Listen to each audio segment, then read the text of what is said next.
He was the leader of our family. He was 6'5", 250 pounds, strong, could pick all three of us up at the same time. And he went from that, to gone. The news had been staggering for Jennifer. The 16-year-old had just come from a missions trip, only to find her dad in a wheelchair, the victim of a car accident that would leave him paralyzed for life. I felt numb. I avoided the hospital at all costs. I felt like if I just don't deal with this, maybe it's not happening. The trip had inspired Jennifer to go into the missions field. Now, she questioned everything she believed about a loving God. I thought, really? If this is what you're going to give your children who love you and who are trying to do good for you, then I don't want anything to do with you. Jennifer's mother started drinking heavily, leaving her 3 daughters to find ways to cope on their own. She wasn't there for us. She was a nervous, worrisome, anxiety-driven wreck. As for Jennifer, she stopped going to church altogether and took to drinking with friends. But she poured most of her time and energy into school. So that became my focus. It was a perfectionism-driven, I'm gonna succeed and achieve now. Her efforts got her a scholarship to Rutgers, where she continued to succeed. Then, just before graduation, her parents divorced, and she went to live with and care for her dad. She graduated, but her occasional drinking became a regular ritual. I didn't want to feel pain. I didn't want to cry over my dad. I didn't want to cry over my family. I didn't want to feel that loss and that pain, so I just covered it up.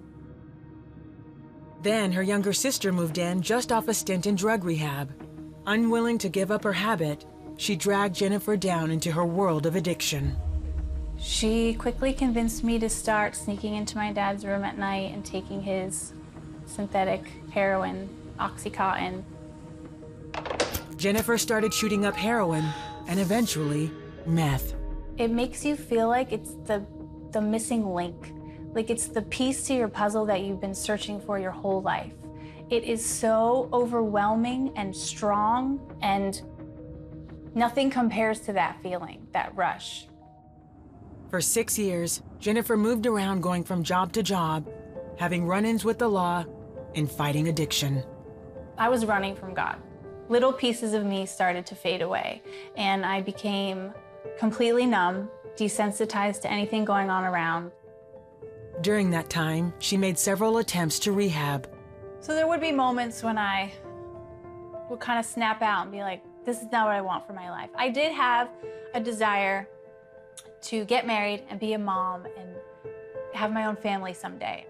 While Jennifer was willing to go into rehab, she dismissed any notion of asking God for help. Why didn't I think Jesus would fix me at any point in my using years? Because I didn't think he was good. I didn't think he loved me enough to pick up the broken pieces and put me back together. I was broken and I didn't think he could make me whole. At 26 years old, addicted and out of work, Jennifer had run out of options.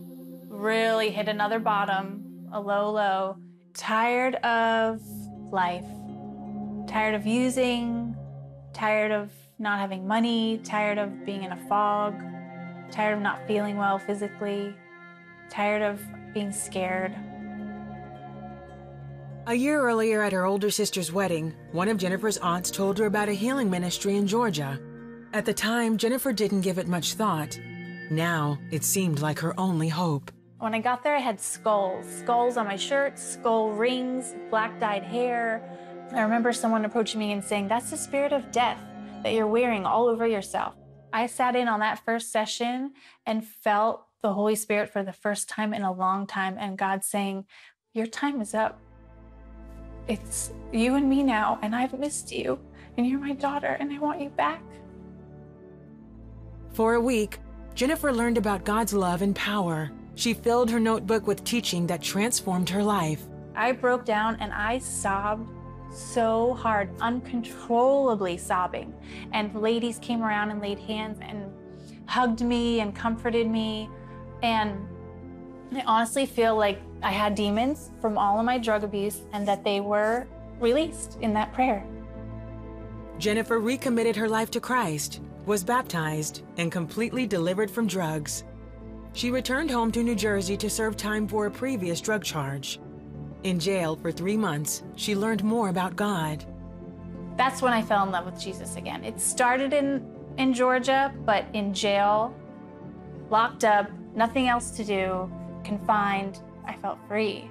I felt like life was gonna start. When I got out, the world was my oyster. Like, let's go. I'm back.